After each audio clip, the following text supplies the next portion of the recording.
This is the Lone Crater YouTube. We hope this video helps. You begin by securing the account. Enable Steam Guard under Settings so Steam can authorize device sharing.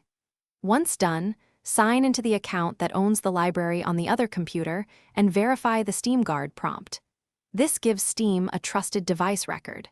Make sure the client is fully open and updated, because Steam only displays family options on an authenticated, current client. You'll now navigate to the family settings to authorize the computer and chosen accounts for library access.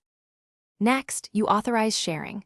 Open Settings and choose Family to manage Steam Family Library Sharing. You'll check the box to authorize library sharing on that computer, then mark each account you want to grant access to. Only users who have signed in at least once on that machine will appear. Once selected, restart Steam to apply permissions. Keep in mind that only one user can access a shared library at a time. If the owner launches a game, it will reclaim access and interrupt other users.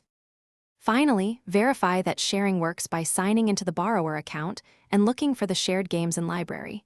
Install and launch a permitted title to confirm. If access is denied, first make sure the owner's account is fully logged out and Steam Guard remains enabled. These both affect authorization. If problems persist, deauthorize all devices from family settings and reauthorize only the intended PC, then wait a short while and retry. This usually resolves device recognition. Thanks for watching.